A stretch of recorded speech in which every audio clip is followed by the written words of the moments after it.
Les cancers ORL sont aussi appelés les cancers de la gorge ou les cancers de la tête et du cou. Ce sont des cancers qui peuvent toucher la bouche, l'arrière de la bouche, appelé aussi l'oropharynx, les amygdales ou la base de la langue, qui peuvent toucher le larynx, le pharynx, mais également les sinus et les glandes salivaires. Il y a environ 15 000 nouveaux cas par an en France, dont 1800 dans les Hauts-de-France, qui sont une région particulièrement touchée par ces cancers.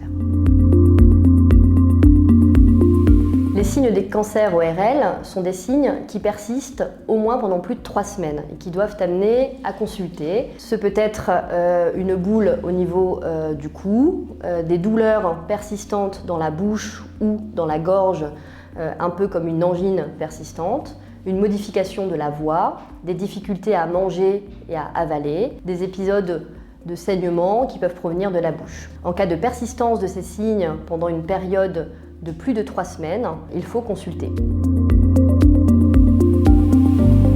Les cancers ORL peuvent toucher toute la population, hommes comme femmes.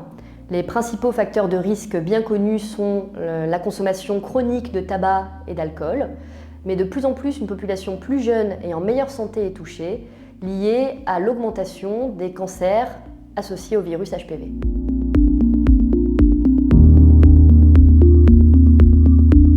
Alors en France, il y a de plus en plus de cancers ORL de l'oropharynx qui sont liés et favorisés par l'HPV. Ce sont des cancers qui vont toucher les adultes jeunes, parfois sans intoxication, sans facteurs de risque habituels que sont l'alcool et le tabac. Ces cancers vont être traités de la même façon que les autres cancers de l'oropharynx, mais il y a une méthode de prévention qui permet d'éviter ces cancers, c'est la vaccination.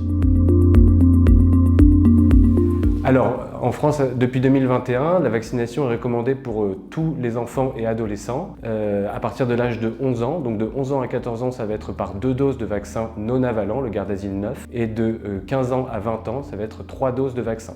Après 20 ans, il peut y avoir des situations de rattrapage pour tenter d'élargir au plus la vaccination.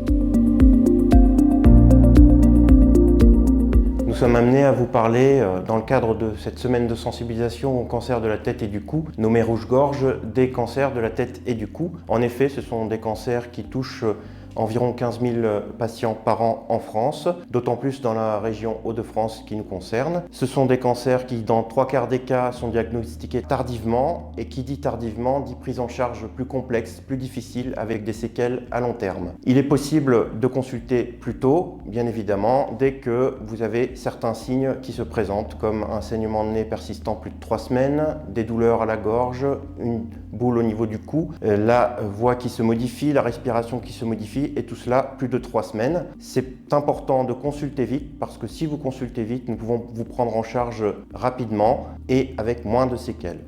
Consulter vite, c'est agir pour sa vie.